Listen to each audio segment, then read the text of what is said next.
Àwọn sẹ́ńtì bọ́ọ̀lù lẹ́nu.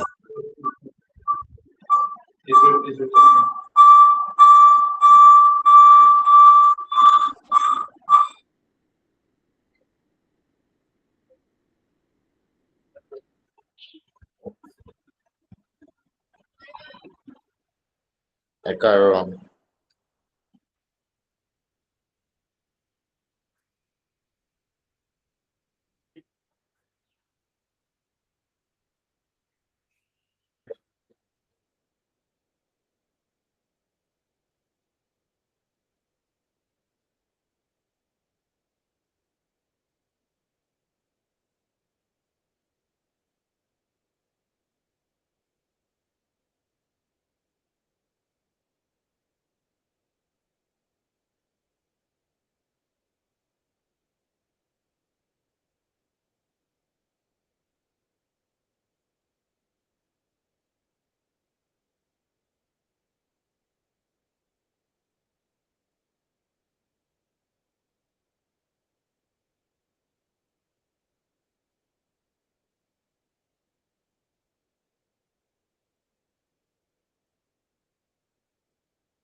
Good morning, everyone.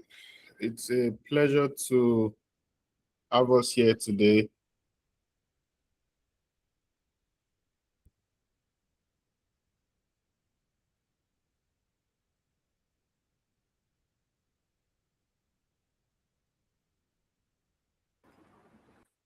Thank you for joining us. If you are just joining us, you are very much welcome. This meeting will be recorded such that members, guests, and everyone else will be able to join us in the future to catch up on the conversation being had. I'd like you to share the meeting link with anyone who you think is interested in productive conversations like this around enterprise, around personal development, and collaboration. That being said, I'd like to yield the ground to our General Secretary, the custodian of the meeting, and have us begin our meeting. Thank you.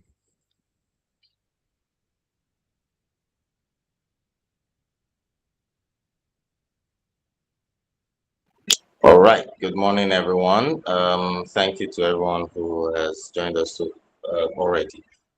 This is our April meet general meeting for April 2024 general meeting, and we're all Did you regulatory say workers. 2024?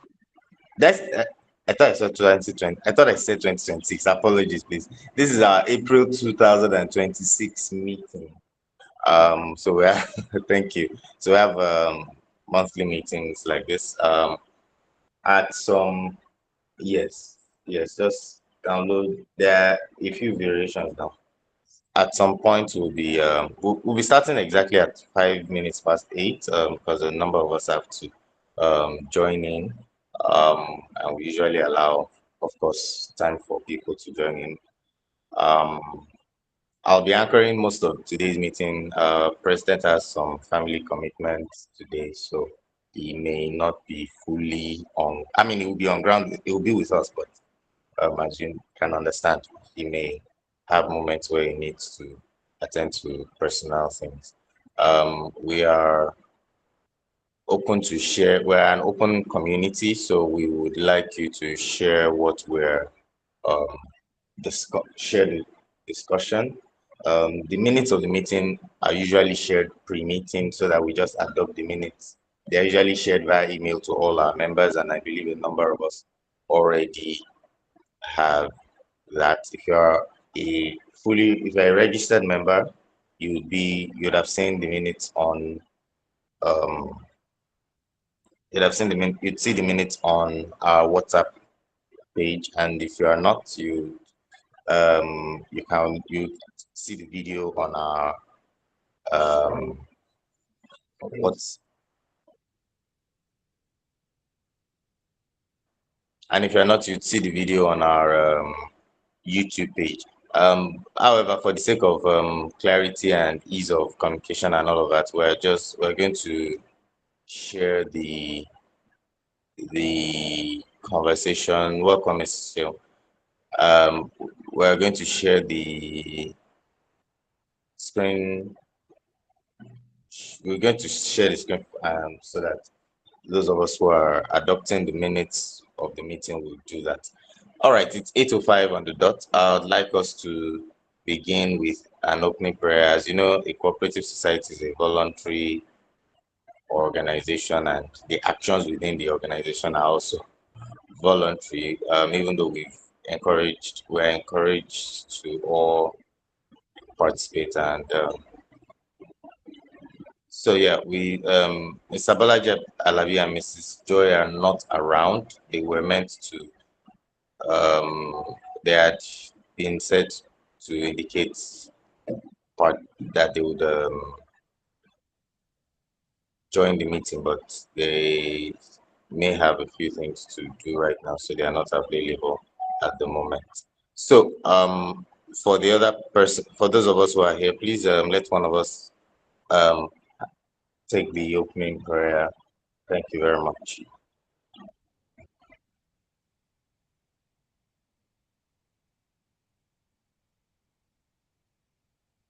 I'll go. Good morning, everyone. Thank you for coming to this morning's meeting. I'll just say a quick word of prayer as a Christian. Father, in the name of Jesus, we Good morning. thank you for everyone in Rainy Day. We thank you for Rainy Day itself. We thank you for the advancement. We thank you for the move you are doing within our organization and our cooperative. We ask that your will be done and your kingdom will be established in Jesus' name. We now commit this meeting into your hands. I would say every deliberation, every move, and every topic, you will take all the glory and all the honor in Jesus' name. We hereby declare this meeting open in the name of the Father, of the Son, and the Holy Spirit. Amen. Amen. All right, thank you very much for that, sir. We'll proceed. The minutes of meeting have been shared on the screen. We'll proceed to um, adopt the minutes of meeting. I want to begin by, I want to do a little bit of addition to our meeting format. So I want us to begin to note people who have taken permission to be absent from meeting before we begin to read the minutes of the meeting. So Perlo, his would not be around. Taiwo Akinsonya would not be around. Joy Igodike would not be around, and Bolaji Alabi would not be around. So those people have indicated to us that they are going to be absent for one reason or the other. And of course, um, okay, Mrs. Kennedy also not be around. Yeah.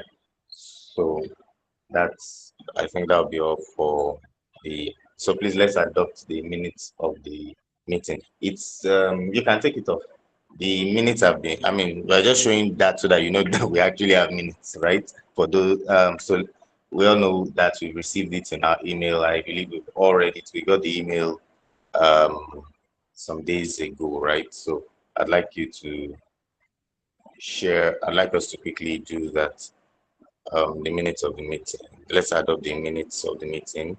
Those of us who have access to the agenda can see that that's the next item. So let's proceed.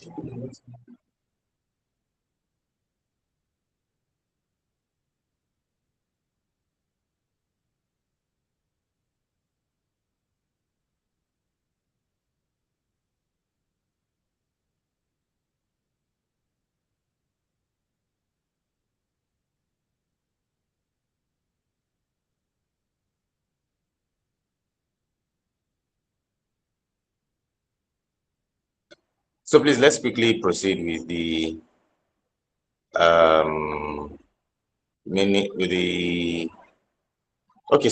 Please give me a second. Some of our members are telling me they cannot join at the moment. So I'll just post the link here um, for them. Please just give us a second to help them to join quickly. Um, and please, you can share with non-members. It's absolutely open. It's not a secret society like our president usually says. It's not a secret society, so we're open to share what we're doing with the public, and we're also open to um, we're open for multiple reasons, but yes, we're open to share what we're doing with the public. So let's have someone who has gone through it. If you have corrections, amendments to the minutes, of course, you can also do that. So let's quickly, it's 10 past 8 already. So let's quickly do that. More adoption of the minutes on ground, please. Someone to adopt and someone to second. Thank you.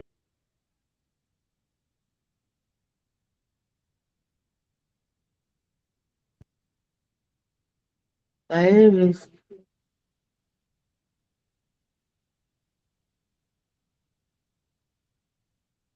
my name is Rainyday Makinde, and I move the motion to adopt the last meeting minutes.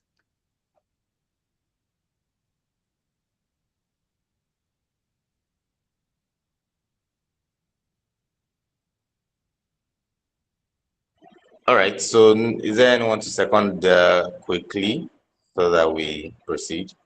Good morning, everyone. My name is Ife and I second the motion to adopt in that All right. minutes of the meeting. Thank you very much, Mr. Ife. Thank you very much, Mrs. Madede. All right. So, like I said, I'll be anchoring most of this morning's meeting. Our president is unavailable for personal slash family reasons. So, I'll be taking the welcome address now. Well, I don't have much to welcome us with other than the reminder of the fact that Rainy Day Cooperative Society, as we know when we founded it, it's the idea behind it was to create a collective group of um, people who are linked by dreams and investment ideas in simple English. So um, that's why a lot of us, almost all of us, are professionals in one way or the other. Tech professionals, construction professionals, agriculture professionals, and so forth. And we said, how do we harness those skills of ours? Of course, we pay each other to attain our long term, medium term, and um, a bit of short term financial and um, general goals. And that's basically what brought it about because we realized that there is, of course, power in the collective. As we say in the cooperative world, one for all for one. I think I should make us repeat that so that when we go for our cooperative meeting, nobody will embarrass us. One for all, please let's echo it. Please just unmute your mic. All for one. And all for one for all. So let's do that quickly. One for All for one, all for All one, for and all for one. one. one for all. One for All Okay, for all. okay. Because I'm only hearing one voice.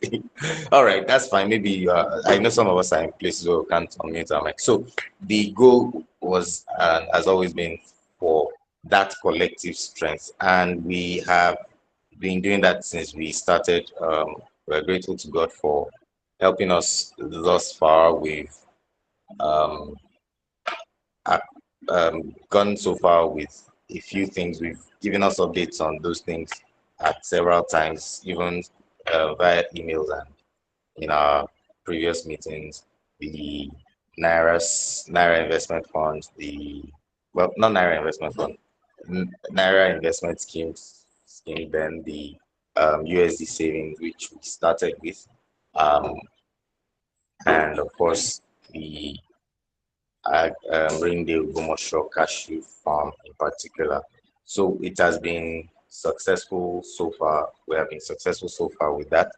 And as the world changes, we've between the last meeting and now, the Middle East has changed a lot of things, and that's between our last meeting and now. Yeah, the Middle East has changed a lot of things um, in terms of local pricing of products, all kinds of products. Um, we have seen a lot of stocks lose value. We have seen a lot of prices jump up, and a lot of prices are still going to jump um, because some of them are just going to is this shockwaves they call them much a few weeks or even months after the war hopefully ends in the Persian country and the Persian Gulf because some of them don't like being called Middle East. So we are saying that those things are important events to us. And how is it important to us? Very simple. We have the opportunity as a functional nation, as people that are functional to produce export goods, for example. And I'm talking about commodities. I'm not even talking about processed foods or processed goods. I'm talking about things as basic as maize, things as basic as soya, things that currently you cannot easily transport to a nation like Pakistan. Um, Things that currently, just the same way the prices of wheat and what's the name of the other product jumped the moment Russia and Ukraine started. and people have now been forced to set up large farms just to feed that demand. Otherwise, prices, in fact, despite that, prices still went up, and a lot of prices have not come down. One of the reasons why we're buying bread, and I believe we all remember when bread and spaghetti prices and all of those wheat-based products, their prices jumped up around the beginning of the war in, I think, 2022 or so. So it's something that affects us all, and our response to it, apart from the political response, which of course is not in our own power, but the power of the people who make those decisions. Our own response to it, it's economical. So we have to create those opportunities for ourselves. Natural gas prices have shot up because the most critical infrastructure bounding between that island, the Krag Island, the most critical infrastructure there on Qatar's side has been blown up. Critical infrastructure blown up everywhere. That is going to that will take 3 to 5 years to to repair. Those things mean that those things have created opportunities in the um, upstream sector of the gas, sector. I, I don't know if they call it upstream, but in terms of gas exploration in other nations like Nigeria and other places, but Nigeria because we're here. So the point of all I've said in summary is that we have to be aware of how these things affect us, and we have to um, prepare ourselves for the opportunities that lie ahead. And one of the ways we can do that as a cooperative society is very simple. We need to grow the community. Number one, there are two things I would mention. Number one, grow the community. So we need to wake up to consciously um, participate in. We have weekly live sessions now, and we'll be giving us updates about that. So let's consciously grow the community, bring people in that regard. It helps us to do more with less. That's number one. And number two, of course, understand our rules as understand our role as business people in terms of being middlemen. Now, a lot of us are professionals, and we just feel our primary source of income would be our salaries, number one. And if God sends me one big opportunity, um, if God sends me one big opportunity, I pray that I make it big. So as an architect, I'm hoping for that big job that will turn my life around the way it turned the life of my boss around. That is a challenge that many of us professionals are not aligning ourselves with. I mean, that we are not, that is a challenge that many of us have, because we are not seeing the big picture. A lot of us can be middlemen. And when I say middlemen, very simple. Look at the average tradesman in your Ladipo market, your Yaba market, from a particular tribe of Nigeria. What do you always see? The young man will say, I have this thing. He has surrendered his own self, and I mean submitted himself to you to do the work of a middleman in simple English. And so what is he saying? Okay, you need drug, you need this and that. He doesn't have it, but he knows you, and he has convinced you that he has it. So that's on lockdown. Then he takes yourself to the market. I mean, he takes yourself and whoever you came with to the market, and he begins to, haggle prices. If his friend here say that he has a deal with does not agree with you, he says, don't worry, don't worry, I have another brother. That brother's shop is there. You trade. He will show you that one. By the time, in fact, sometimes you buy just because you have traded with him and you are tired of trading. Other times you buy because you have seen what you want. And when you people go, you will hang around the guy's shop, wait for you to go, and he will send his account number to the person. The person will credit him. He does that for about 20 people a day, gets higher than the minimum wage, definitely higher than the minimum wage of Nigeria. Um, Sometimes just about that same wage, sometimes way higher, depending on the products depending on the place where they are, the place of their trade. So that's the middleman edge that we're talking about. So we need to consciously, as professionals, learn to be middlemen. There would always be opportunities around you. There are opportunities, like I've said now, because of this trade, because of there are trade opportunities now. I read that Brent crude is close to 120 or so USD somewhere yesterday. Those of you who are in the field may correct me if I'm wrong. But I think it was 120, 125 for Brent crude. Now, somebody somewhere in this war has transformed his economy, his personal economic and group economic status as family and associates because they've benefited in the middleman exchanges in this war. Some people have gone to make deals with Iran. Somebody somewhere has made the phone call and said, don't worry, just give me X amount for this and I'll make the calls. Of course, sometimes it's just pure diplomatic things, but sometimes they have to make private arrangements because, for example, a country like Iran, Russia and Iran under sanction, and we realize that a lot of people have been buying oil from them despite the sanction, right? So who are those who go through who produce those results? So we're talking about the idea of being middlemen. I would use the Nigerian colloquial term, being agents. You know, the way when we want to rent our house, there is the main agent and there is the agent that you got on WhatsApp or the agent that you got from your friend or something. That your own friend is not the main agent, but it's an agent to the agent. Then the agent now knows the the landlord. You may not like the idea of being a middleman, but I can assure you, a middleman.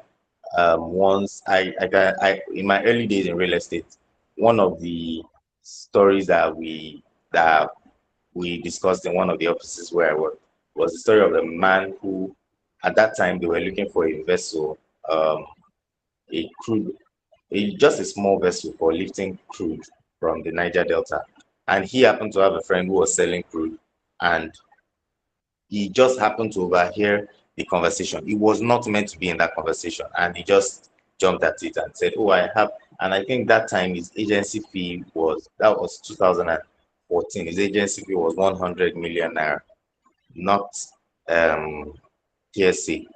Just I don't have their numbers again, but it's verifiable story. His agency fee was 100 million naira in 2014, not 100 million naira of 2026. So you can do the math on that. All he did was to link buyer with seller. There are a lot of other opportunities that will come your way because of the position you hold. So, for example, we have a social media platform that um, some of you even joined because of that platform. And you see that a lot of people, and a lot of people will reach out to you and share certain things with you, of course, that you cannot share, but you then realize that if you are opportune to add, to bring Mr. A and Mr. B together, you link them up and you get a fee out of them, you move on. If we consciously open our minds to that a lot, we will not be waiting for that big miracle. Of course, we can also set up those opportunities ourselves. That's very important. So you don't just wait for the opportunity, obviously. Sometimes we need to consciously set that opportunity, like we're doing with the Rainy Day Ogbomoso farm. Now that you have, we're about to, as you all know, get into phase 3, and our target is about 5 to 10,000 hectares. So while now that we have more land, there are certain things that we are able to share, which our president has talked about in the commodity markets that we're able to do because we are now in that ecosystem. We are now members of that community. They would never have brought those opportunities or conversations to us if we were in our comfortable offices in Victoria Island and the likes. So you don't just look for opportunities. I mean, you don't just pray for opportunities. That is very important. But you have to create a life where there's a loop of opportunities all around you because you are in multiple significant rooms simultaneously. So that is our charge for today, and I believe that we are set for I believe that we're all going to begin to look at how we do things differently in significant ways to create opportunities for ourselves and to basically become middlemen in our time. Thank you very much. We'll proceed with the other parts of today's meeting now. Um, so on critical updates, please share the screen. We have critical updates for us between, yeah, just play, just, or, yeah, just continue. We have a few critical updates. You'll be seeing some of them on your screen. We have the rainy Hold day. on, Mr. Jensen, Okay. please. I'd like to ask before we start the critical updates, if you know anybody that needs to be in this meeting. I have in the past asked us that we invite young people, our friends, our frenemies, our enemies, everybody, bring them on. If you know anybody that needs to be part of this meeting now, please share the link, because the initial part was mostly for us as members of the cooperative. Now is about the exact things that we have done and that we are going to be doing in a couple of days. So if you know anybody that needs to be here, send them the link now. We are getting to the meat of the activities. It is the mindset that produces the activities. So it is the mindset that produces the activities. Therefore, we wanted to address the mindset first, which is you being able to create opportunities, broker opportunities. But now we are going into the act itself, which for somebody who is just coming in, they want to hear what are you people doing. So now is that time. Post the link on your status, post it in groups, school groups, family groups, anywhere that you think that people are looking for this kind of opportunities and they are your people and you know the quality of work that we have put into this, because the headache of creating a 200-acre farm is almost the same as the one for creating a 2,000-acre farm. So the work has been done already. It is now left for us as a collective to bring in more people, to grow, to achieve scale, because wealth is in scale. It is not in the idea, it is in the scale of the idea itself, operating the idea at scale that brings wealth. And then obviously, as we have said before, if and when the person you invited wants to join, they are not going to join through me. You are going to be paid your 10%. So imagine, I mean, for example, the cashew farm, if people subscribe 1 acre through you every month, that's 250K nicely, 270K nicely every month, minus whatever you wake up and go and hustle and do every month. That is part of the middleman edge. 270K that you did not have to speak plenty English, send plenty slides for. We have done the work. The project management team, the farm operations team have done the work. Your own is to show it to the person and say, my people have done the work. Come and join us. That's it. So do well to share. I've posted the link, and you can even copy the link from your browser. I've posted the link in the chat box. It's also on the WhatsApp group. Share it with everyone now. Post it on your status. Let people see it. Let people be curious as to what we are doing, and let them hear the live up. As late as 11 p.m. yesterday, I was still working on certain procurements for the farm, and the general secretary approved the procurement at 12:40 this morning. As at 7 a.m. this morning, I have also followed up on the procurement so that it will be delivered to the necessary places by Sunday or Monday. So that work is going on. If you decide to go and start a business by yourself tomorrow, you will do this work that we are doing. You will also do the work of marketing the business. So you choose your own hard. Do you want to be pushing something that you are a part of, or you want to go and do, I start it myself, I market it myself, I push it myself, and I run it myself? I think that one is better than the other. And if you are part of a collective, I think you should ride on the power of the collective, because that's how people grow. So I like to I'm seeing the numbers grow, and I like to see more growth in that number before the next 5 minutes. Once you share it on your status, it will show here that you have shared it on your status, and people will join us. Okay, over to you, Jensek. Thank you.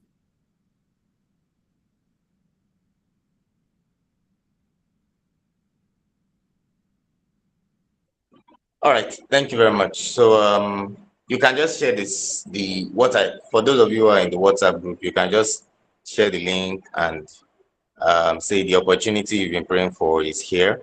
So just share the link and add that message. So if they ask you a question, just tell them join. Don't let them interrupt or distract the meeting.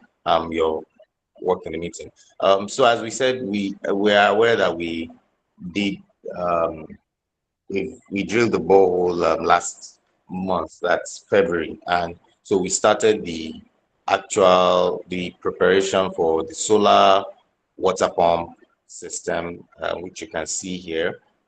We can go to the next one. It's all on the rainy day WhatsApp group anyway, but for those of you who are not here members, you can watch the process. So we got, of course, did also got into the process for soil test. That's what you're seeing on the screen here. We got the people from the government agency, Cocoa Research Institute of Nigeria, the agency that is in charge of cocoa, cashew, cola, and other cash crops in Nigeria. And we got them um, into our site, and they visited, they carried out soil tests. I'm sure a lot of people do not know that soil tests are important before planting operations, but it's important to to test the soil before you plant, just as we say in construction that it's important to test the soil before you plant. We also continued with before you build for construction. So before you plant and you test the soil. In construction, before you build, you test the soil. We also carry out physical allocations. Of course, some of us, we've said we would bring people physically to the site, but we've demarcated everything just as you see, and we shared that with us on the group as well. We shared we shared soft copies of our allocation letters. We should be getting the signed hard copy in the course of this month once our legal team passes it, says we can go ahead with that. But the allocation for those who are fully paid has happened officially. So the only thing you need now is to physically see your lot in the Rainyday Ogbomoso Cashew Farm Estate. So yeah, that was the drilling of the borehole at that time. The drilling that happened. You can continue, please. That was the drilling. Okay, that's the last. Okay, fine. So you can go back then. So yeah, those are the key activities that happened on the farm. We also set up, yeah, yes, please, yes, share the pictures. Thank you. So those of you, the person who bought in Block D, for example, your Block D has been demarcated. We are also already working on network on the farm. We'll share pictures of that so that you would have access to the internet and good phone calls while you are on site. Communication, of course, is very critical in today's world. Of course, you see that that's a CCTV camera. We have the water tank that was also installed. Continue. We have the water tank that was also installed with the solar panels, so that like we said, the water will be pumped whether or not, excuse me, so that the water will be pumped whether or not there is light. There's not there actually it's a very very remote place, so it is because of the light will pump because of the solar, not whether or not, because of the solar. And so that's what we're the extent of work we're doing to make sure that there is reliable water supply, regardless of the presence or absence of the government of the land in that location. Um, you can you can just, if you have questions, you can note them, particularly those of you who are not our full members. You are welcome. We've seen, okay, you are all welcome, by the way. We can see a number of you. um, thank you for being a part of the meeting today. So as I was saying, the farm preparation, pre-planting operations are, um, per our program, I think we're almost at 70%. Yes. So we're already making preparations for the actual planting. The planting has to be in the month of May, middle or end of the month of May, depending on certain factors. So that's the only critical thing. Well, that's one of the critical things left. We have some things with clearing to do. We'll share that with you as we carry out the clearing operations. We've also engaged, um, certain critical people, security number one. So, so that while we're there, people can um, work comfortably, and of course everyone can just be aware of the new neighbors in town, Rainyday Cashew Estate. So that's the update on the Rainyday Commercial Cashew Farm Estate. The next updates we have, again, if you have questions, please let's just type them out. We'll answer those questions after the conversation, after these updates have been delivered. Give me a minute, please. So please consciously do as we've said. The opportunity you've been praying for is here. Just send that link out to your friends who are looking. I spoke with someone on Thursday night, and they mentioned that they had been looking for a cooperative society because they wanted to build a house. I said, that is good. Rainy Day Cooperative Society is the exact place you need to be. I hope she's here. I sent the link to them already. So when you're ready to build, I mean, if you want to own your home, this is the cooperative society you're looking for. Look no further. And that's the next thing we'll be talking about. We have the Lagos housing program that we've talked about. We call it Lagos housing program, but hopefully at some point it will become the Rainy Day homes program, or housing national housing program or something. Um, but we're starting with Lagos, of course. The Lagos housing program, the site first.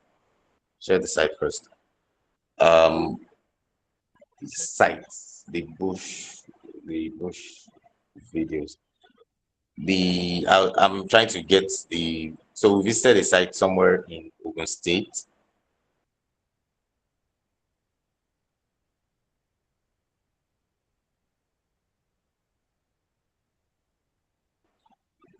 Sorry, I'm trying to get the pictures so that we can all see the pictures. So we visited a site. You'll be seeing the pictures around Loto Extension. Loto Extension in um I would it's not it's I would just call it Mowe, really, because it took us just about 36 minutes of driving.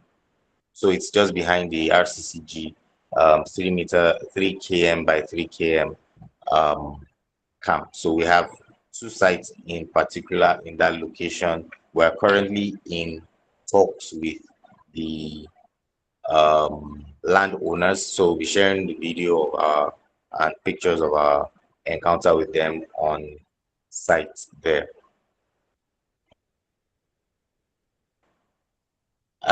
There's also, so our goal is to build simple, affordable homes in that location. Remember when we wanted to do the farm, we had quite a number of places we've been visiting, and you might also remember that we had some encounter with a cooperative society based in Lagos um, last year.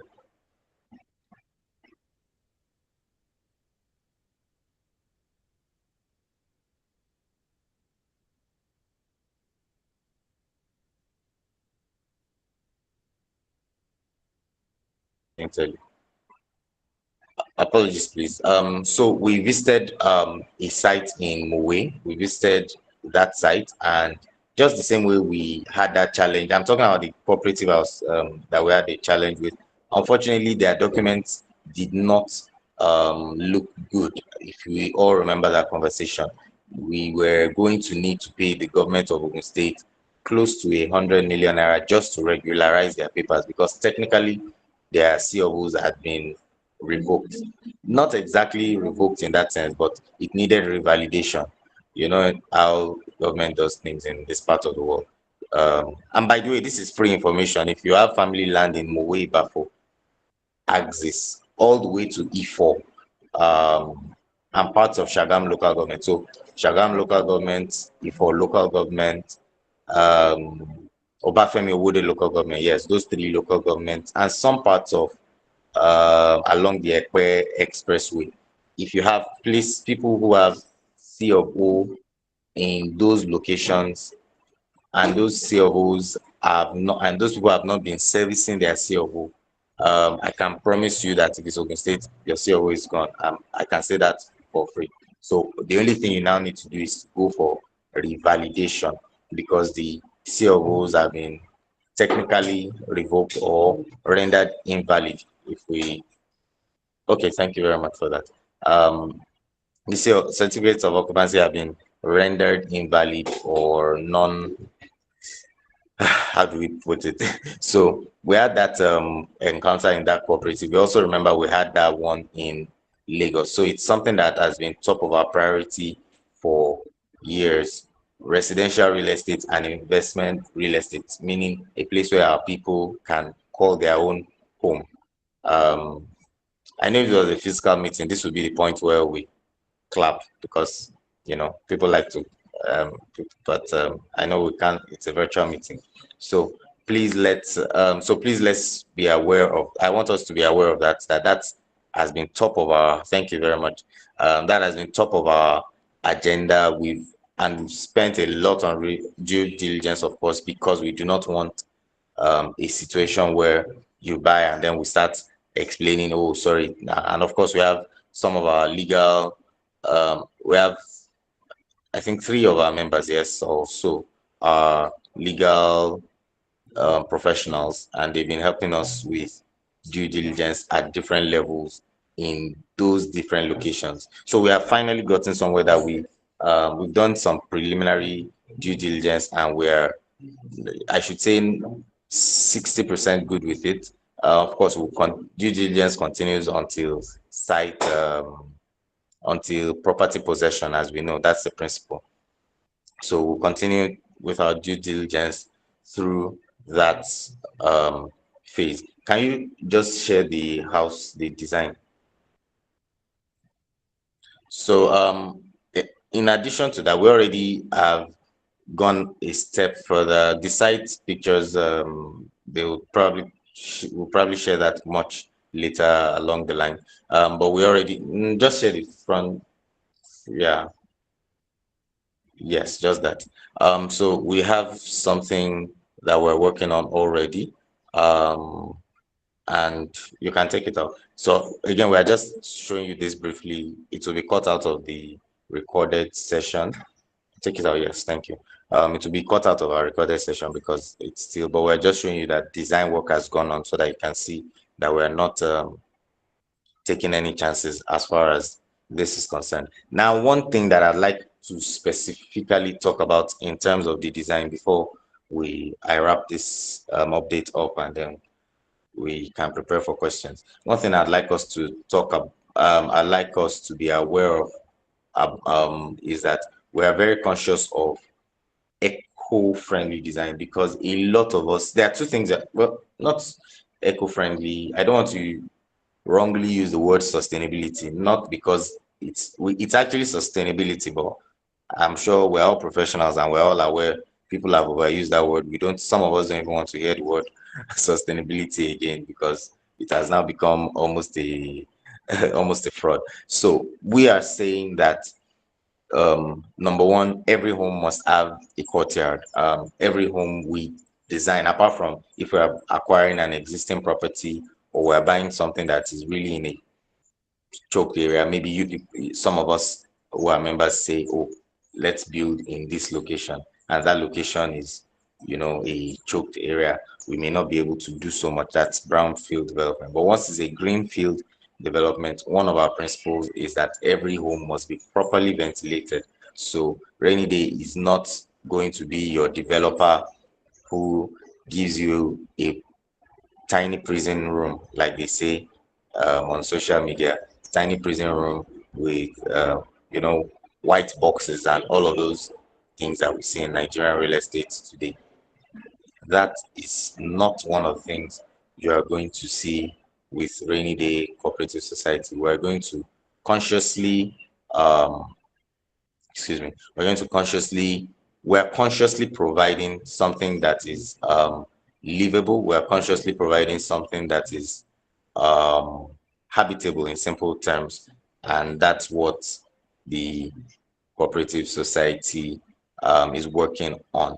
We're also working on the approvals, pre-approvals, so that the summary of all that I've said is that we are working on a project where between when we start, between groundbreaking, after groundbreaking, within approximately 4 to 8 weeks, anyone who can afford it can move into their house. That's the summary of all of these different things that we're doing, the pre-approval, the due diligence, and all of the likes. So that's what we're doing, and we're happy to update you on that.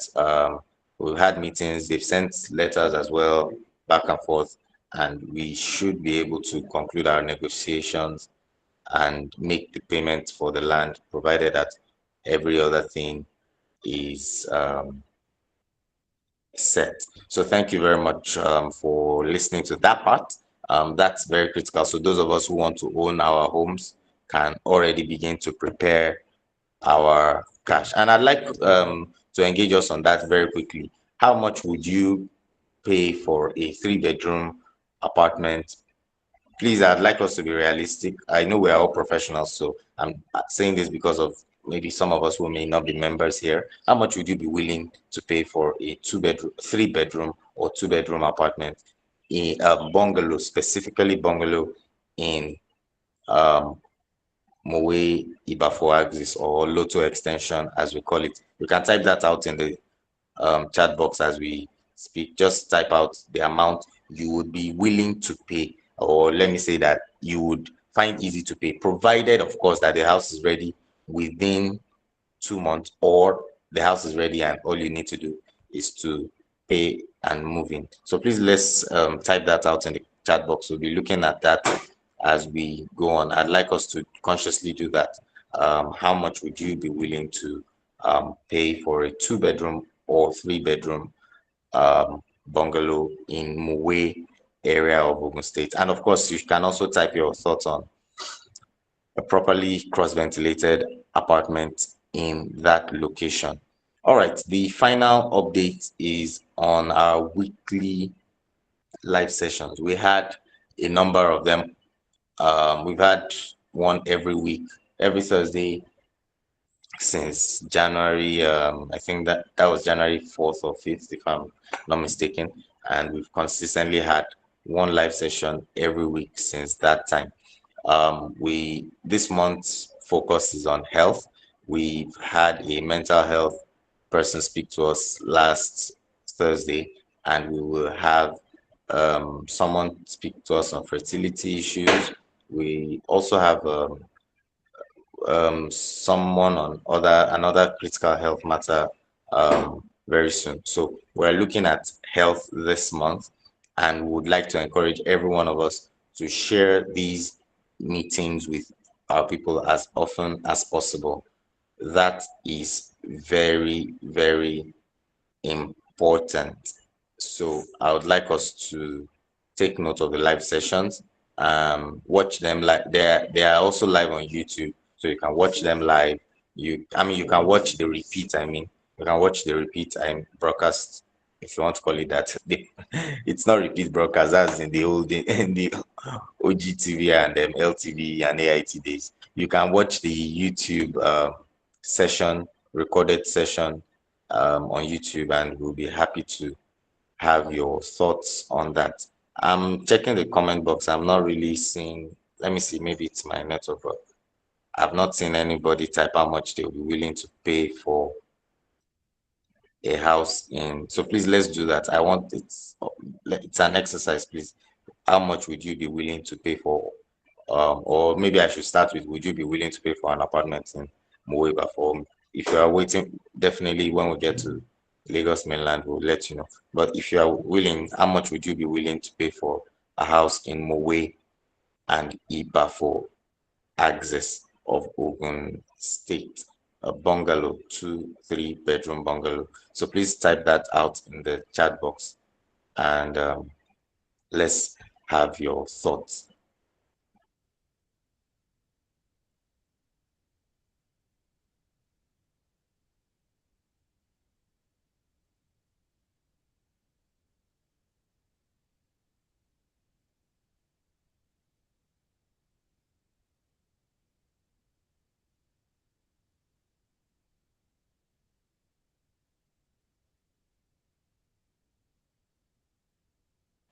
All right. Wow. Okay. Interesting prices. So someone covered her face when she shared the price. So please let's share how much we are willing to pay. Maybe you want to buy the house, and well, that particular location we are not sure it's open for short let. So let's be very clear about that. But of course, there are locations. There's a second location we think may be viable once we set some things in motion. So for real estate, or for investment, or for personal use, please let's all type. I'd like to hear everyone's thoughts on that before we um, proceed. So two people have typed. I've not seen other people's comments, please. I know we are almost all on all this, except some of us who are in church. Happy Easter, by the way, to everybody. Um, and happy birthday to our team member whose birthday is today. So please let's type out our thoughts. I would like to hear how much you would be willing to pay for an apartment, a building, a bungalow in particular in Mowe or Ipafo area of Ogun State, which of course is just about 30 minutes from 30 to 45 minutes from the Lagos Ibadan. From what do you call this place? From Berger. All right, so that will be, yes. So an update is the video update for this location is being shared on the screen finally. So I'd like you guys, yeah. So you can just look at it.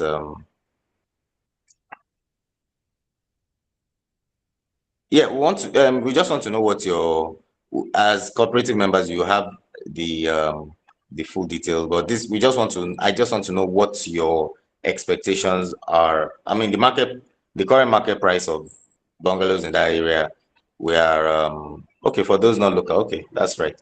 I don't want to mention that price because everybody would then adjust their expectations to that.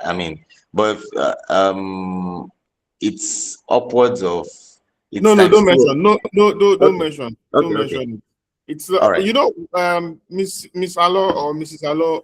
I'm not sure if you are married or not, so it's a bit confusing to. So the reason why we say this is that as a cooperative, one of the things that you seek to achieve, one of the mandates and the things that distinguish us from conventional businesses is member concern, member welfareism.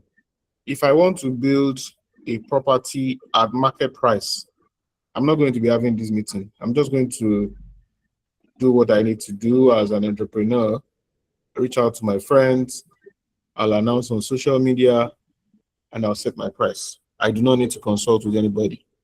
I already have, as you know, we run Space Cube, and we already have a collective of people who have reached out to us, including yourself, over the years that they want these things. So we'll just set our price and we'll keep it moving.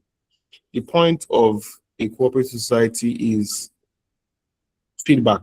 What we need to know what our members are thinking, so that even if we are only selling parts, maybe 50% to our members, we are able to factor them into the equation. In this era of environmental, social, and governance framework, sustainability framework, there's something we call blended finance and blended programs, which means you find a way to make something that is commercially expensive to be more affordable for people by blending in all manner of incentives. So where you can subsidize, you subsidize. Where you can change the underlying tax structure of the entity that develops the property. You do all sorts of things within the ambit of the law, obviously, which is what running a cooperative forces you to do. It helps you to understand, oh, these are things I can get away with legally and not pay too much taxes on it and all whatnot. So that's why we are asking for this.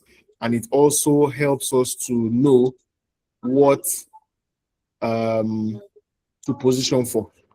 In terms of market prices, there's a lot of things that go into market prices. Financing cost is a key example of it. If you are financing a project with commercial loans, you are going to have to raise your selling price. But we are looking at a situation where we do a lot of off-plan development, which means our people through the cooperative put money down, we build for them. So it's a better version of building a house by yourself.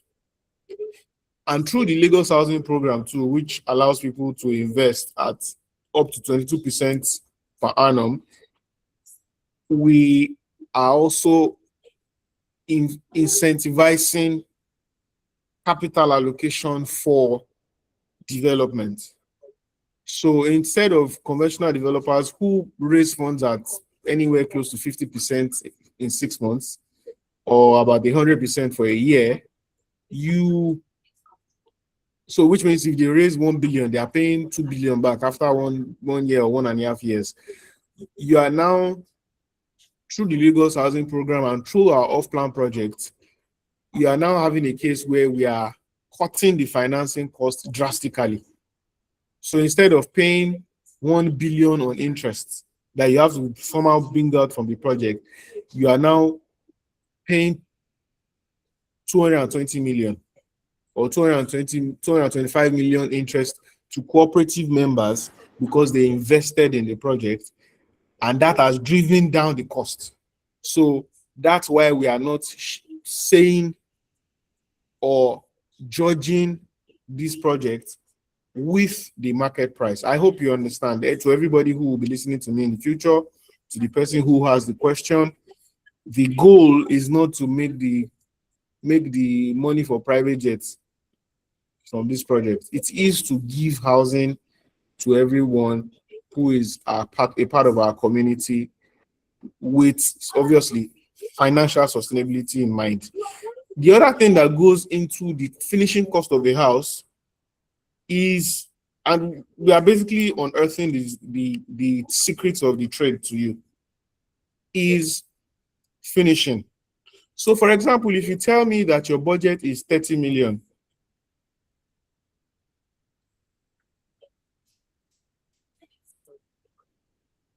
pay as little as possible.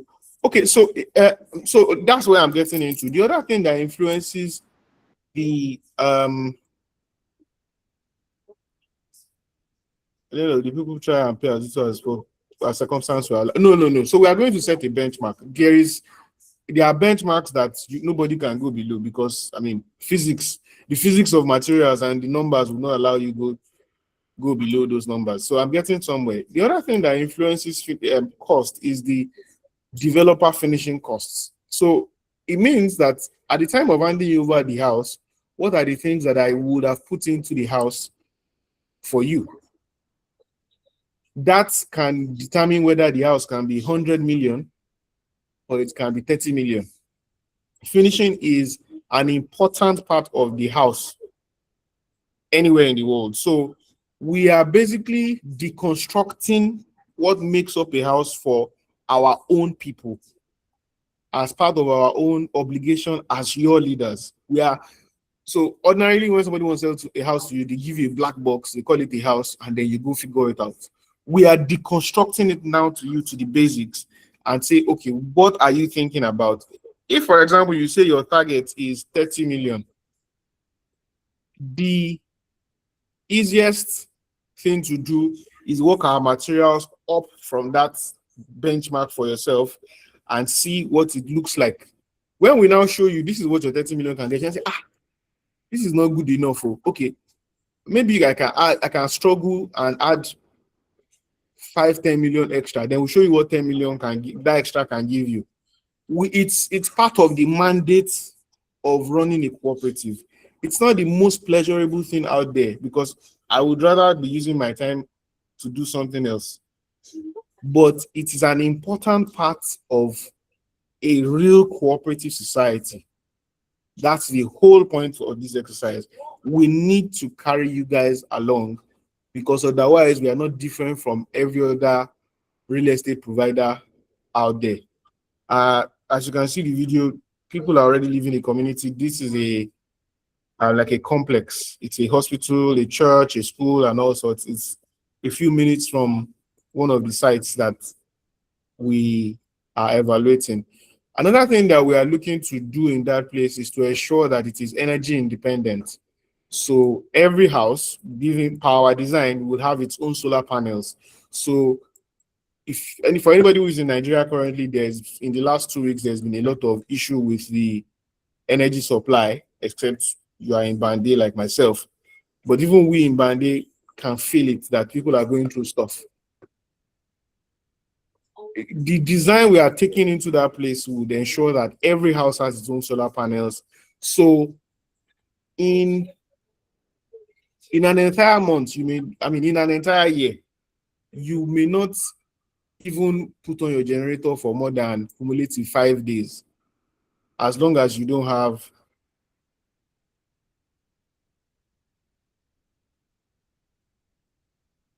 okay. As long as you don't have need to run power hungry equipment. So once and we know that if we have a critical number of redeemed members amongst the subscribers, we can reach an agreement with the RCCG power plant. They have an independent power plant to show that it's an affiliated community, so we can tap from their own energy, which is an independent power plant licensed by the government to supply us energy. But from our own design, there will be a solar panel installation by default for all of the houses, whether it will be on each house as a standalone unit or it will be part of a mini power plant. Engineering, dynamics, and economics, the numbers will tell us, and we will decide. Part of the persons who are founding members of this cooperative is someone who has almost 15 years of infrastructure finance experience. And so she will be helping us crunch the numbers on whether we should go the solar per house way or we should do the combined solar, where you have a combined solar system and everybody is just sharing the infrastructure. Or it's better for the sake of economics or for the sake of peace, let everybody just have their solar on their roof. Either ways, we would advise you on that.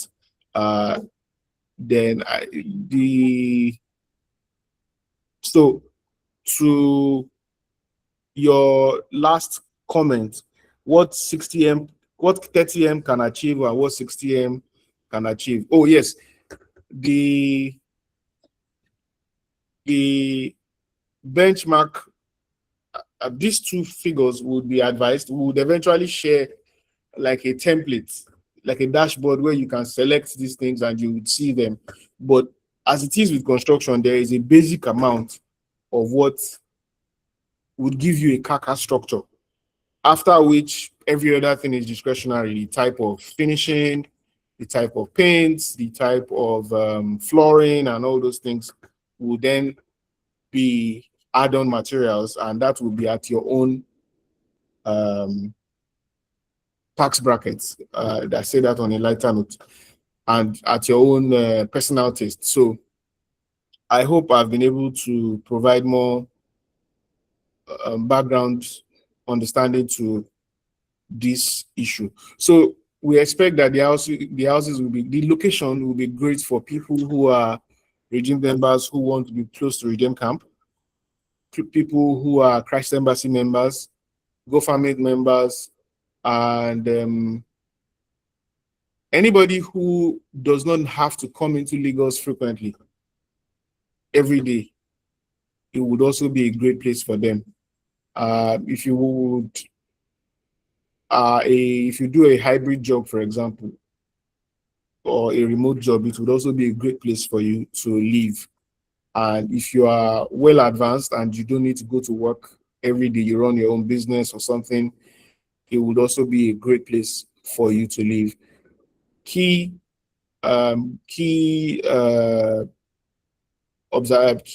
requirements will be off-plan commitments, because that's part of how we drive down the cost of the development. Thank you very much.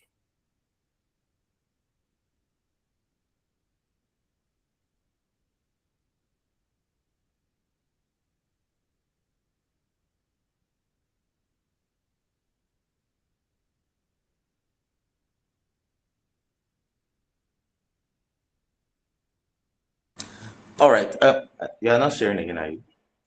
Okay. So please, yes, thank you very much to everyone who has responded. I know a number of us still want to respond. Thank you very much, Miss Ma'am. Hello. All right. So, like Mr. Fuja has rightly said, the there's a general benchmark. You can check, other real estate websites to see general benchmark. But of course, many of these things are subject to finishing and all of that. But we're consciously engineering cost saving into our work, and we will be sharing that with us as well as we go on. We are consciously working on certain things that would help us to use a lot of local materials. And I'm not saying dirt materials, but I'm saying things that are more affordable, so that extra 300K here, that extra 500K here, and all of that overall helps you to achieve a fair price. I would use the word fair price. We usually say there's no such thing as low cost housing. And when people say they want affordable housing, we usually ask, what is affordable to you? I'm sure if you've attended housing programs, you'd have heard people say that. What is affordable housing to you? To me, it's not the same thing as affordable housing to the person next to me, and so forth. And what is low cost housing? There's no such thing as low cost housing. Subsidized housing, yes. So what we're trying to do is achieve what is reasonably affordable at fair market value. So that's the summary. But again, you can check online, check that community, Moeiba for Lotto Road. It's actually through Lotto Road, so that's why we call it Lotto Extension, because it's not it's not the other side where that for those of you who know that area, it's not on the other side. It's just behind the 3 km by 3 km auditorium. Yes, we can. Yes, Shimawa. So it's in the Shimawa axis of that part of Ogun State.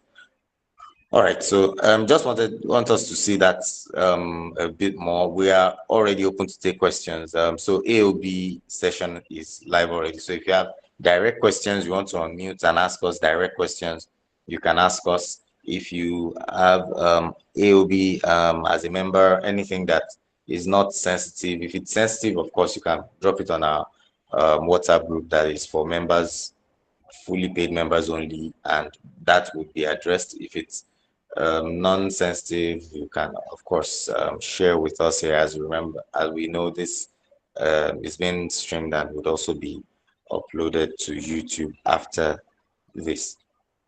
So, like I said, it will be happy Easter first of all again for those of us who are celebrating. Although, well, traditionally the Saturday is not a celebration day; it's the Sunday and the Monday after. Um, and happy birthday to Mr. Ibukun Fagbo. God bless you and have a wonderful year.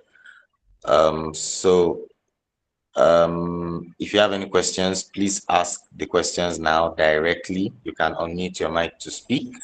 Um, if you have any question on the Lagos housing program, how to invest, like we said, now once this project kicks off, the housing program it's already in full swing. As you remember, we have a project in Orchid Road in Ikate. Is it Ikate they call the area, or Ikota? I often mix those two. Orchid Road opposite Chevron. Yeah, Chevron. Yeah, yes. So Orchid Road, there's that. It's a duplex, A and the five-bedroom invest duplex, yeah. standalone, detached, and it's a high-end project. Yes. So there's a 22.5. I mean, there's a breakdown. So I don't. You can just visit rainydaycoop.com/LHP. If you are here, quickly check www.rainydaycoop.com/LHP to see what which of the programs you'd like to invest in. And then, of course, as the program is sold, you are able to get your returns. Then, of course, that is also open to those who have that same money and say, okay, I want to bank that program for Shimawa or Moe Ibafo, Shimawa or Lotto extension, as we call it. So there's a minimum amount of, I think, 1 million to 5 million. There's a return on that and so forth. So you can check out LHP ringdatecoop.com/LHP to see how we are going to be self-funding those things. Of course, like we said last week, as you remember in last week's meeting, we had a finance expert talk to us about the MREEF program, and so there is the MREEF funding option for those of us who are pre-qualified. You know, you have your PFA and RSA, rather, your RSA account with your PFA. So you have funds in that, and you already have an NHF account. You can work within that framework as well to um, own your home within that place. So we're in high level talks, like we said, and in a few days or weeks, we should be able to formally launch. And we launch formally with our plan is as we did with the farm, as we will do with every other thing, God willing. Once we sign and make payments, financial commitments, um, we launch out immediately, break ground immediately, and you can immediately, hopefully by the 30th of this month, you'd be seeing significant amount of work on the show flat, and every other person can know how to plug in. So please be alert and let's know what your thoughts are. Let's have your questions and let's know how we're ready to move. Rainy Day Coop, one for all for one. So let's hear your questions. Let's hear your thoughts regarding that. And I want to also emphasize, please, before you drop your questions, I want to emphasize it again. Just as you said, we don't want to abuse the word sustainability, but really we're working on what is actually a sustainable home. Every house will have a garden. Every house, it comes pre-planted. So it's except you decide to kill the grass and the flowers, and we would have some fruits in the garden. We are working on the design. Don't worry, we can't say because that one's still design. And maybe one or two vegetables, not something excessive so that it doesn't become bush. Everybody's home comes with that. because there's a courtyard. Every home comes with a courtyard. We have ensured that that is a compulsory part of the design. Every home has proper windows, and they are not what's the English word? Perpendicular, right? Yeah, they are not perpendicular, they're parallel. So that's what we call, there's cross ventilation, stack ventilation, and the rest for those of us who are construction and architecture professionals. So we're practicing what we have preached over the years. And with our construction partner, Space Cube Construction Limited, we are practicing what we have preached. We're not going to come and you'll be saying, why are your windows so small? Oh, we want to manage money like the average Lagos developer. No. There are flooring options that we are going to explore for those. So once the carcass is standard. That's why the president said some of those things we cannot give a definite answer on. The carcass price, meaning the framework of the building. I don't know why my camera is off. I just noticed that.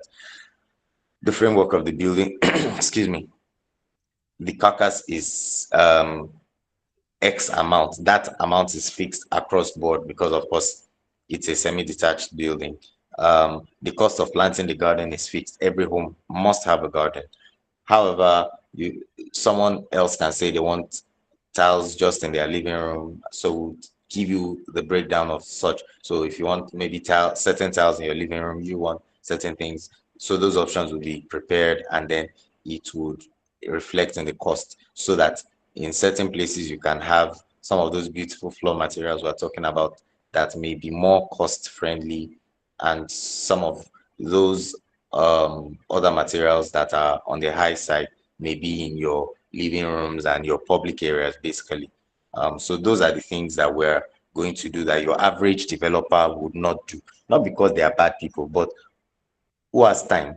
Let's be honest. But Rainyday Coop, we have time, okay? And that's because we're a cooperative society, and we are managed by the government, and we are responsible to them, um, and all of that. So just wanted to mention those things to us so that we are already aware of what we're coming up with. We'll share the design when it's time, but we're also testing it with regulators and all that. That's why we just showed you a glimpse and took it out, so that when it's time for final sharing, you would have all of the information. Thank you very much. So please, I'm happy to take your questions. We'll answer your questions. We would like to hear what your thoughts are. And if you can't speak, you can drop them in the chat box, and we'll be happy to hear them.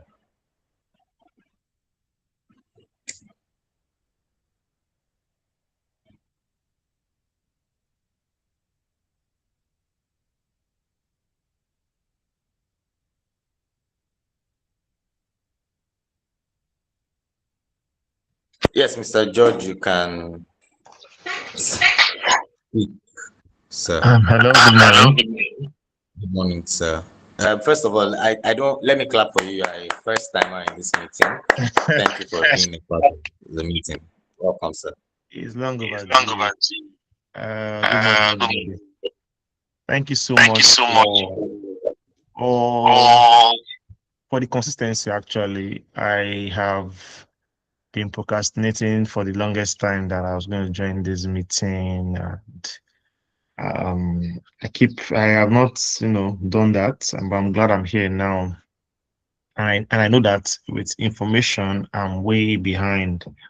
But I was able to listen into some of the things you said that were very interesting. Especially the fact that your team has done all the groundworks, only just coming to key in different areas, and at least benefit from it. So I was actually trying to ask testimony privately that, okay, I know that there's a lot I'm not aware about, or I've seen the property that is the farm, the cashew farm. I've seen the ads, but I don't really know how people key. I don't really know how people key in and what the investment looks like, what an agent would look like, what aside the fact that we can key in and buy properties, we can actually refer to it. I was trying to just find out what are the opportunities around it in terms of the list of opportunities, in terms of procuring directly, managing, um, and marketing.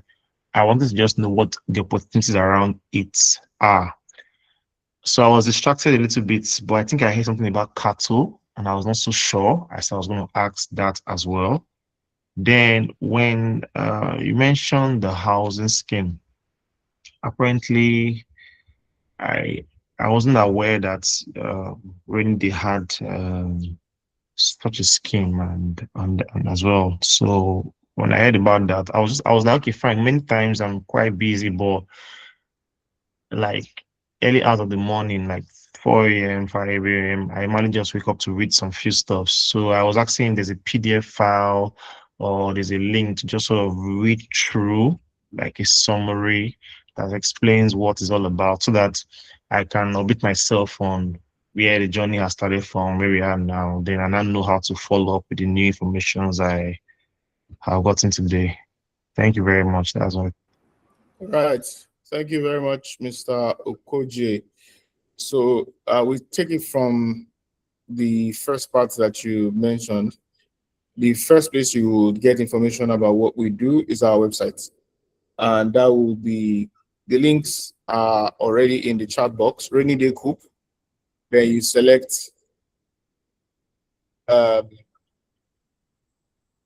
sorry, I stay close to the airport, so you'd hear a bit of air traffic movement. When you get to the Rainy Day website, you check on any of the programs. You have the Lagos Housing Program, which it's a program. So on which is one of the things that distinguishes us at Rainy Day.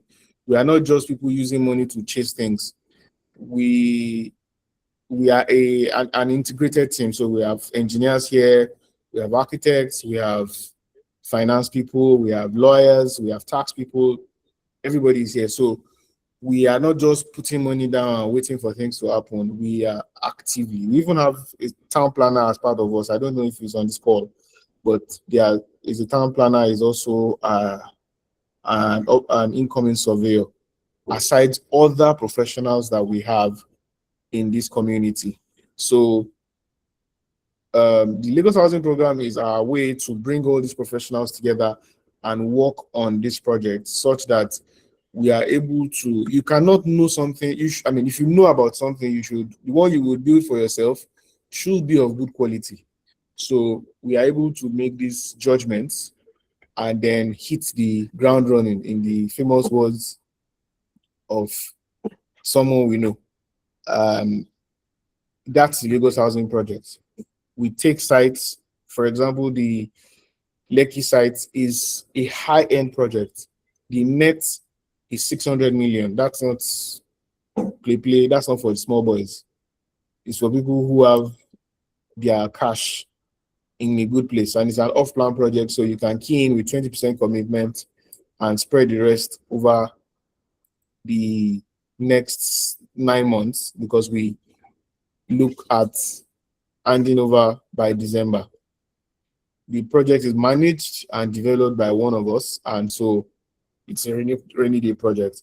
And for other projects that we are coming up with, in the same manner, we want people to commit off plan and we would get into it. So starting with the Shimara project, we've evaluated sites in the past that didn't actually work out, for those who have been with us since the longest time. And these people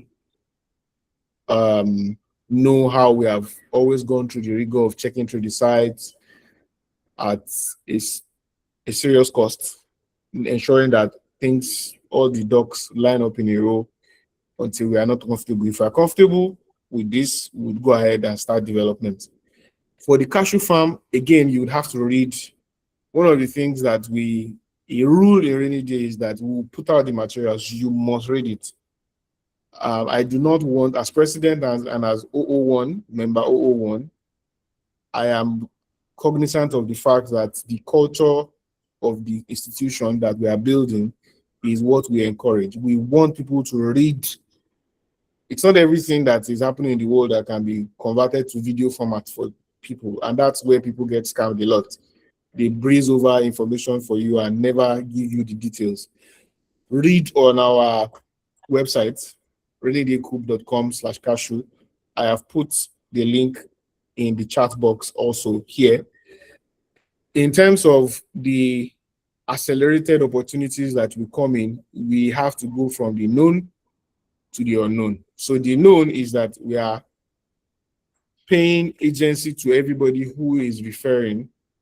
If you refer your friend, you get your commission. It's 10%, and you will go through the same rainydaycoop.com/cashew. You go through that same link to commit. You will see apply now. Omar, please can you help us display that page? Rainyday.com. So let's people see what I'm talking about. It's on that same page. They are going to click apply now, and you start to make your payments. The payment is powered by a Paystack, the commission, and everything is automated, including the commission settlement. So that's the first place that we are starting.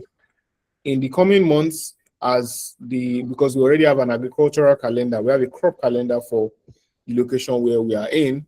As commodities come out of the farm, we would be happy to intimate our members and everyone who is affiliated with us of how we can pre-order. Yes, and so you can see the website here now. You can pre-order the products and we would bring it to Lagos. Again, in line with cooperative ethos, we would ensure that these products are as affordable as logistically and commercially feasible, such that we are able to make an impact on the food budget of any participating household. So, for example, if you were spending 1.2 million or 100,000 naira every month on buying food, if because of rainy day you're able to make a 20% saving, I mean that 20% of 100,000 is 20,000 naira. Multiplied over by 12 months, that's 240,000 naira. That's a significant amount of saving for us to deliver to any household. And I'm sure that anybody who is a parent, who is runs a full household, if you are still feeding yourself, you may not feel it. But if you're having to feed yourself, your spouse, your children, and other dependents, a 20% or a 240k saving even a 20k saving every month is significant on your is the significant line item for you. So that's the next thing that we are looking to achieve in terms of tangible member benefits. So you can earn 10% on an ongoing basis for every acre that you sell to people. Even when they pay by spread payments, they are able to, for example, when they pay maybe for the entry fee is 400k, for example, the deposit, you will get your 10% on that. It's automated. It's the next business day that it gets paid. I don't have to do anything. The treasurer doesn't have to do anything. The general secretary has to do nothing. It's been configured, you get it. If somebody wants to buy bulk, we also have bulk pricing. So if somebody wants to buy 100 acres and all whatnot, there is bulk pricing. You can reach out to the cooperative for that. We would advise you on the bulk pricing and the payment modalities, and we would onboard the person and you'll get your commission. So that's the drive on that. In terms of ancillary and secondary activities like animal husbandry and all whatnot, those are things that will come on top of a well set up farm ecosystem. So we can then introduce goats, cattle. We have a lodge coming up. Our general secretary, Mr. Testimony, has already been visualizing since day one how he wants to build an infinity pool over there. As the project director, myself, I have done my best to provide him a borehole. So if he's able to achieve that, I mean, it's good news for everyone, so that he can give us an infinity pool. I need a river, not a bowl. Okay, but we'll get to that. Maybe we would have to carry engineer Sheon to Ogbomoso to do some seismic activities and innovation in that area to give you a year-round river.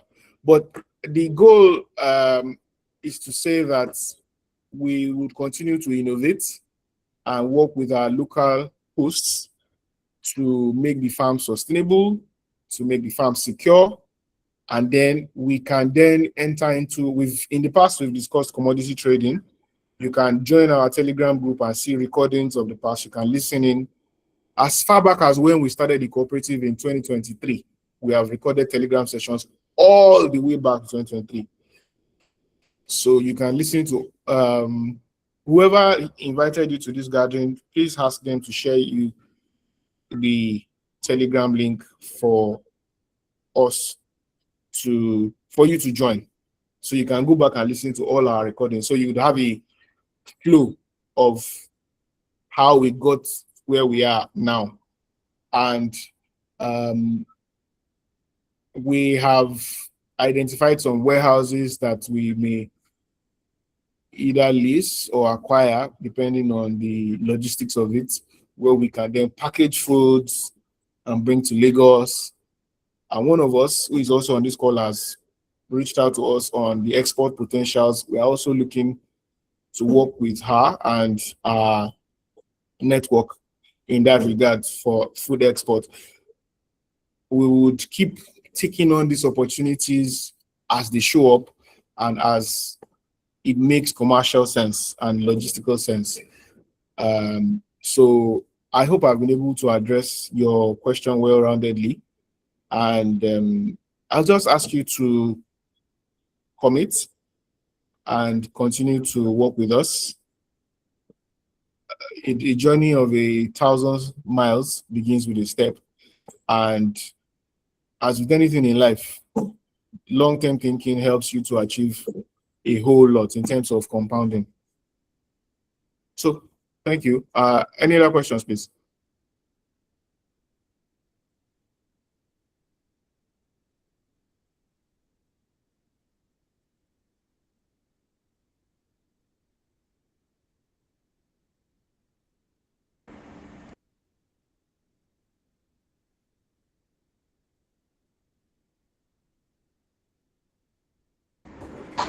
All right. So, in terms of management, somebody asked about management. Yes, for site visits, depending on what you mean by site visits, for the Shimawa site visit, we would announce when we are comfortable with bringing in, when we feel comfortable with bringing in other people aside Space Cube staff. Space Cube is the incubator corporate partner for Rainyday Cooperative. So a lot of things are done at a Space Cube level before we escalate it to Rainyday. When we are comfortable with inviting non-Space Cube Space Cube staff, we would announce it on the group. If you're already a member, there's a WhatsApp group for existing members. You need to just key into any of our products, whether it's the cashew farm or the LHP or the USD savings. You just need to key into any one of them for you to be a part of the site visit. When we are comfortable in bringing in non-Space Cube members for any of the project, we would let you know.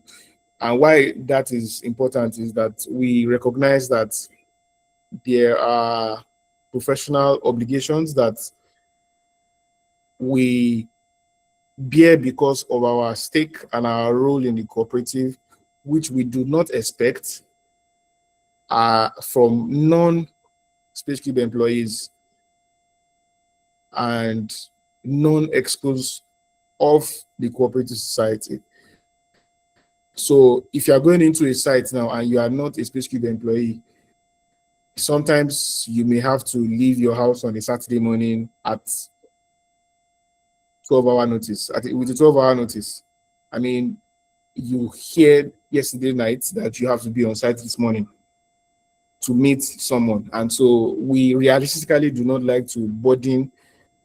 To avoid mismatch of expectations, we don't want to burden anybody until we are sure that, okay, we have gotten to the point where we can now have a properly planned visit for this site or that site. For Ogbomoso, we have announced to our members when we are likely to organize a visit, it's most likely going to be towards the end of May, when the rains would have been significant in that area, because it's a semi-arid region of Oyo State. In fact, the climate of our farm environment is quite different from the climate of Umosho, which is just about 45 kilometers away. It's significantly different. When you are there, you are like in Kogi State. That's what the environment looks like. So that has its own challenges, which we have told our members that we would prefer you coming when the weather is a bit more clement, because I do not want to be thinking about the farm and then trying to resuscitate somebody that fainted because they went into dehydration. They probably have not been drinking a lot of water in their house for the last 3 months, but they didn't feel the impact because they are in Lagos or in Ibadan, where the weather is good or relatively better. And then they suddenly get to Alasapa, where the weather is intensely dry, and something happens and I have to be pouring water on their head. Please, let me do the work. Let me do the work that I know I am prepared for. So we have already intimated our members on that, and we can then make adequate preparations in terms of logistics and in terms of climatic adaptation. So that, I mean, you may think I'm exaggerating, but every time I go to the farm, my phone, I'm not able to take more than maybe 1 or 2 pictures. I don't know if anybody here, any of our site people are here on this call. Okay, the Ogunla Kings, I'm not sure I can see them. The Ogunla Kings are our local hosts. And, oh, yes, thank you. Our town planner and surveyor is here. Please, can you unmute yourself and describe the challenges that you go through when you're on the farm, so people understand why we are very careful with, at this time, we're taking people to sites.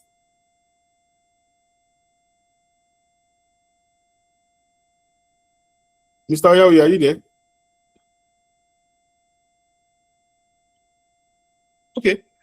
It seems he's not able to speak. So when you take the site, that environment is so hot that you bring out your phone, you snap 2 pictures, your phone starts to tell you that the camera app will shut down because phone overheating. I can't remember. I have a picture of it on my phone.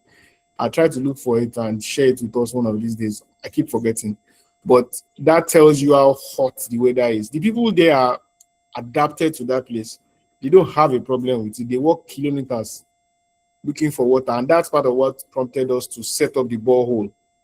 They walk like kilometers every day searching for good water source and all whatnot. So we invested significant amount of resources to set up the borehole, to set up the stanchions, put solar power and everything, so that we are able to also impact the community in that regard. So for site visits, set your calendar to sometimes towards the end of May. We would continue to, if you are a full member, we would advise on this. And if your person, if you have not registered at that time, if your person decides to invite you, that will be at their own discretion. But those are the dynamics of what we are dealing with. For Shimawa, I look forward to having a site visit before the end of the month, such that members can join us vicariously or in person to walk through the environment. Thank you very much. Any other questions, please?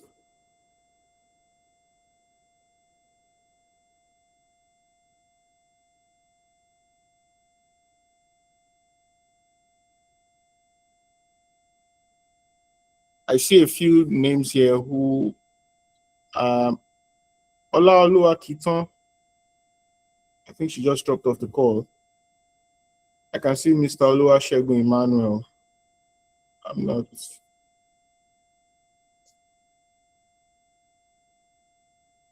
Okay. Okechukwu Rejoice. You are welcome to our midst. I'm not sure you are I'm not sure if you remember or not, but um, you are welcome. If you have additional questions, please let's have it. And whilst we do that, I'd like to, we have a state meeting seminar by the 23rd of this month, if I remember correctly. We are supposed to attend, and our quota is to bring 10 members. Yes, somebody has shared it. Omore, please, can you help us pick that picture and share it so that people will see what I'm saying? So we are supposed to participate at the area office meeting. So Lagos has 24 area offices, which is part of the governance framework for Lagos State for that cooperatives behave appropriately. We have a request that we present 10 participants. We already have 4 people. If you I know some of us are not based in Lagos, but if you are based in Lagos and you are a member of Rainyday and you'd like to attend, now is a good time for you to indicate your interest. Or if you will be in Lagos at that time, we would also be happy to have you join. It's an opportunity for us to express ourselves. If they are learn from other cooperatives, there's nothing we are doing that people have not done before in terms of older cooperative societies, or maybe they were doing it, they made some mistakes. Those are places where you hear those kind of things. For example, when we were going to start our land acquisition exercise, there were things that Lagos State instructed us to do from their trainings that, because we are in the construction space, we understood it. But for people who are not in the construction space, it would be a lifesaver. For example, don't pay for all the land at once. Do fiscal development so that you can take physical possession of the land. That you have money does not mean you should buy all of the land at once and all whatnot. Those are essential things that take you years to learn in the industry. But Lagos State shares these best practices from their own wide experience across multiple societies, across multiple decades that they've been managing and overseeing cooperatives. And it's a great time for you to come in. And you would also meet people who, if you're a service provider, who can patronize you in one form or the other. It's a free place. You can network with people, shake hands, ask questions, meet, expand your horizon from just talking to people that you are in the same industry. You cannot be an engineer and all of your friends are engineers. You're not going to be rich. If you are a doctor and all your friends are doctors, you're not going to be rich. That's not the pathway to being wealthy.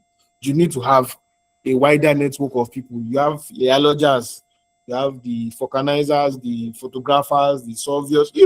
Just expand your breadth of your network. And that's what that event provides us. And we also will be showing off ourselves as a model cooperative. I remember that it was our attendance of the retreat last year that led to myself being invited as a resource person for the Lagos State LASCO Fed retreat, which is where all Lagos State cooperative leaders meet. I was invited to speak on the emergence of digital cooperatives as against the prevalence of workplace cooperatives, which is the main thing in town. So most cooperatives are either neighborhood based, so Agege cooperative or Ikeja cooperative or Ikorodu cooperative, or workplace, MTN Nigeria cooperative, FIRS cooperative. Most people are still coming up to the idea that a cooperative can be in Lagos and have members scattered worldwide. So that's, you can imagine that, like the Bible said, you can light your candle and forget to put it on his lampstand, and then nobody will see it, and you will be shouting to yourself in a void. So that meeting presented an opportunity for me to challenge the meeting. Say, oh, how do we show accountability? And I explained to them, nobody pays to anybody personal bank account. All our processes are digitized, so there is a proof there's an audit rate for everything that happens. So I broke it down to them, and they were challenged. In fact, I dragged them so much at some point that they had to be clapping for me that, oh, you guys really know what you're doing. And I boasted to them that by the 1st of January 2026, we were going to be done with our books, and we achieved it. By 3rd of January, we had done with our books already. We submitted by the first work day. In fact, I think it was the first meeting. During the first meeting, the treasurer was basically wrapping up our books for 2025, which many cooperatives that are supposedly the ones who can see each other, they are physical and all of that, they've not done it. And by the 15th, we had already submitted. It had been proofread by the area office. We had passed it on to the director's office and all whatnot. So we will continue to use these avenues to separate ourselves, to establish our competence and our seriousness, because when these conversations come up, we want to be the model cooperative that operates with modern principles and modern trends, and as a principled foundation. So there are 7 principles of cooperatives. I think I need to teach on that one of these days. You must not deviate from those principles, but at the same time, you must embrace global trends like global connectivity and all whatnot. So we want to be that cooperative that does both effectively. So that's the whole point of wanting us to attend. So if you will be in Lagos or you will be visiting Lagos, do well to indicate interest, and we would carry you along. That will be all from me at this time. Thank you very much for listening, and I'm still waiting for your questions.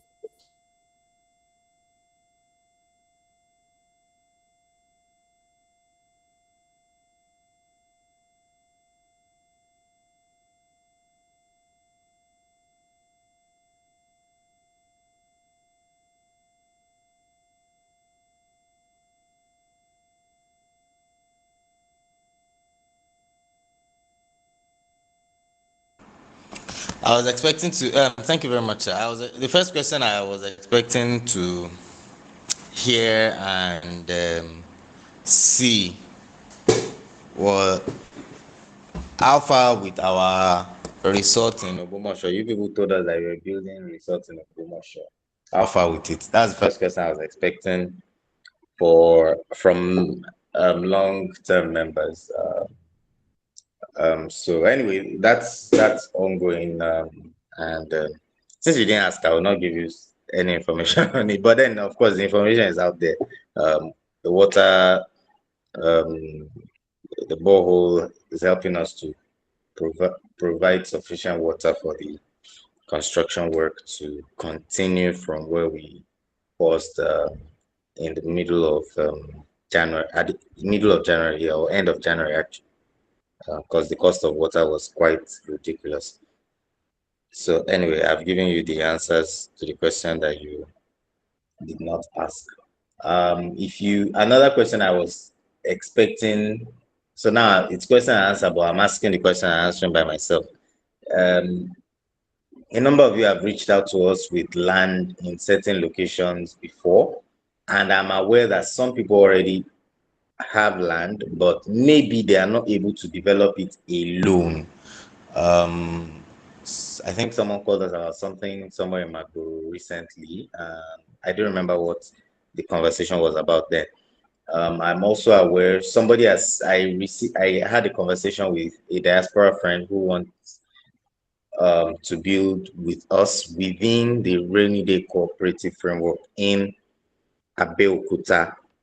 But then it would be a terrace apartment, so 3 of them would just come together and build maybe three, two or three, depending on what they can afford. So obviously there will be a third and fourth person um, for that land. Well, for the depending on if they eventually go with that or block of flats, they are considering block of flats. So if it's a block of four flats, obviously someone has to own the other apartments. So I'm saying this to say that our opportunities are not limited to Lagos, even though we've called it the Lagos housing program, and that's why we're saying over time it's going to become the rainy day homes, maybe nationwide rainy day Nigeria homes or whatever we choose, whatever our brilliant people would agree on us calling it. So let's keep that in mind. If there are no further questions, the we'll be closing that section for question and answer. Again, I want to thank everyone who is here for the first time. I want to welcome you. We'll create a song for you like they sing for you in church, but we don't have a music person here yet. Otherwise, would have created song for you. We love you, we welcome you, all those things that they do in churches.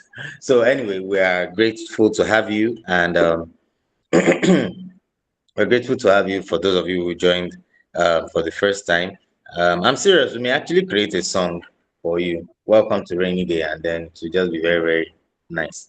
Maybe we'll even sell the song and make money from there. So let's keep encouraging others to join. The meeting would be the recorded meeting will be shared on YouTube for those who are not members. We have a realtors club, and we're letting you know if you are a realtor, if you're a real estate agent, please join the realtors club. If you want to join that, you can send me a DM or send a DM to whoever sent the link that you joined this meeting with. Send a DM to us, and then we'll let you know. So 10% easily yours. When the housing program For the housing program, there's also that. And like I told some of the people I reached out to last week, all you need to do is to share on your WhatsApp status. You don't necessarily have to go out. We have a full marketing team that goes out and does all that, but you don't have to do that stress. Just share with the people you meet in your meeting rooms and all of those places. So thank you to everyone who has joined. Thank you to everyone who who is already engaging. And of course, we look forward to doing more together as God helps us in 2026. The final announcement is that we'll be continuing with our Thursday sessions, open Q&A sessions. It's healthcare this month. Next month, it's about the workplace and labor. So we'll be talking about legal issues. We'll be talking about healthcare in the workplace, mental health, and the likes.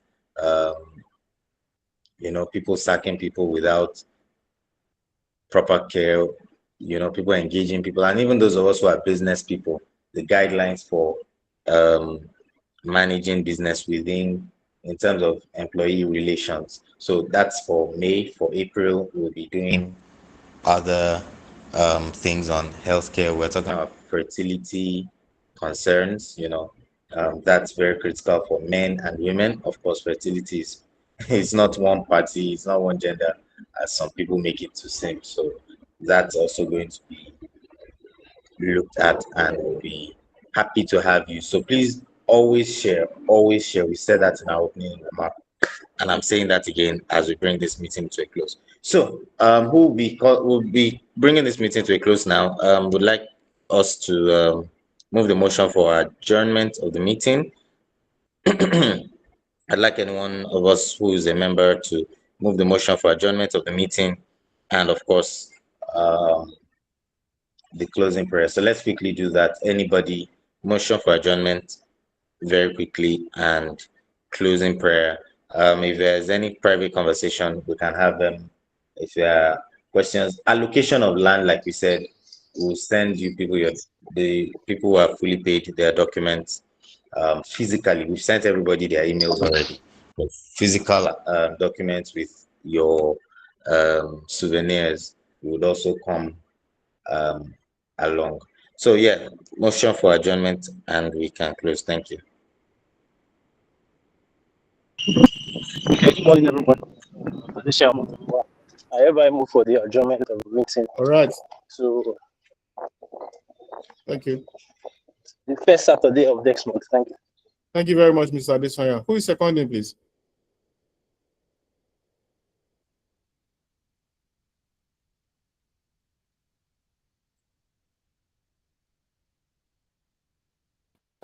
Hi, Shemolaji, second the motion for the adjournment of the meeting. Thank you very much. Thank you very much. Thank you very much. Mr. Shung, please help us with the closing prayers also, so we can move on to other things. Yes, Father, we thank you for the meeting today. Thank you for the cooperative. Thank you for what you have done already. Thank you for where you have started with us and where you are taking us. We can only appreciate you because we know you are doing wonderfully well. Thank you for we pray in Jesus' name. Amen. Amen. Thank you very much, sir. Have a wonderful week, everyone. A wonderful month.